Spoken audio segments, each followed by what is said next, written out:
Terrible news. I didn't turn the camera on earlier. I thought I had, and I thought I had pressed play, and I thought I had filmed y'all a nice explanation of what the hell I was doing, and no, I didn't. So, let me restart here. This is actually going to be the bottom piece for the thing I'm making. I've got my distances scribed off on it, so I know what I'm doing. It's going to have a point down at this end, and another little swoop-de-swoop right in here, and it's going to have another swoop-de-swoop thing here, and then another curved bit in here, and then this bit bevels down to the diameter of the handle. This down here is going to be another alignment pin for Mike to use to indicate off of when he is welding it together. So you missed some more of the boring stuff, which I know that's the whole reason you show up, but hopefully you'll survive. I've got this indicated in already. I faced off the bit back here, and obviously I faced off this end. So now I'm just taking this short nubbin down here down to 1.25 inches, I believe. Then I am going to do the rest of the madness between centers.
So, that's the general idea.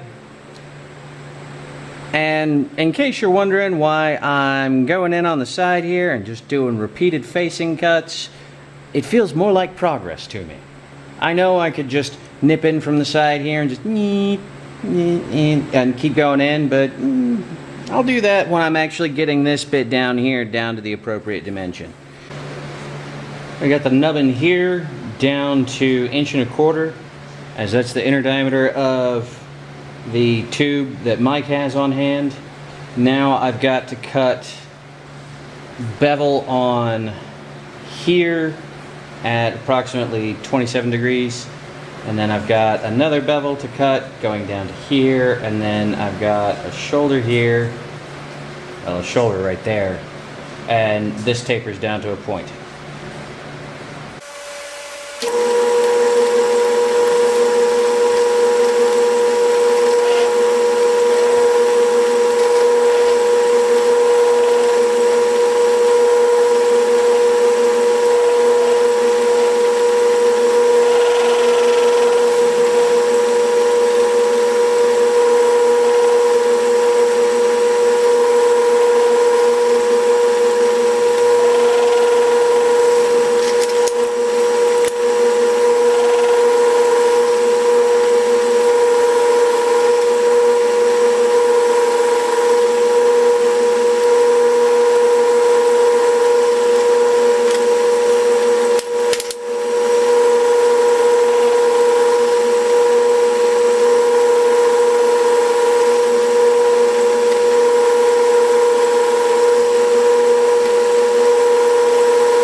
go. We've got our first angle. Alright. This end's cut down. It's 1.25 inches. I went ahead and tapered the end with a file to help Mike be able to mount it into the piece of tubing he has for a handle.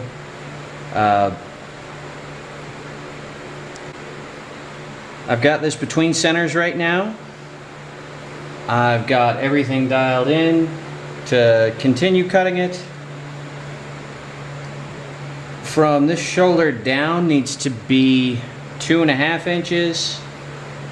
This is going to be beveled from this shoulder back here down to this. Since I didn't want to flip the piece around again to use this to cut that angle yet, I'm going to go ahead and just take this section down here to 2.5, and then I'm going to take the next section down below that, because you remember there I said there's a 3/4 inch curve right here, and then it shoulders down and you got another 3/4 inch curve, and then you have the pointed tip.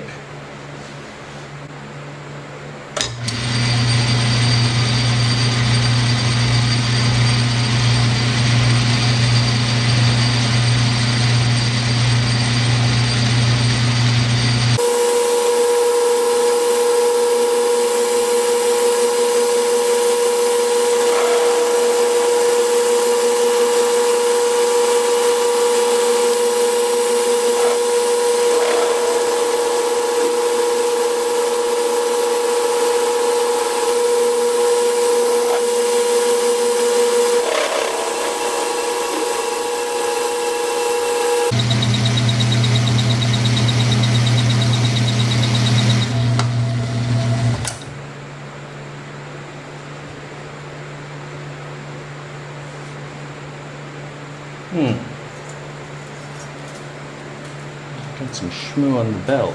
That's why it keeps doing that. Had my feed rate too ambitious for the depth of cut I was taking. That's why it was jamming up on me. I've got it squared away now in regards to feed rate and speed. So I'm going along fairly nicely now. And as I've got my depth stop back down there, that allows me to actually stop at a consistent point, and then I've got my compound set at the 72-degree angle that this whole thing is going to be. So what I'm doing periodically is after 2 or 3 cuts, I'm going back with the compound to remove some material so I don't have quite as much back here that I'm going to have to take off when I'm done.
I've got some chips and swarf to tidy up as well, because, good God, I'll have to show you guys at some point the box that I keep all the random chips and swarf and detritus from doing this in.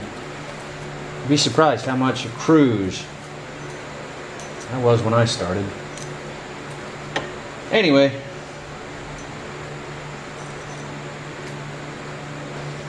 that is good enough progress for today, I think. I'll be back to do some more cutting on Monday.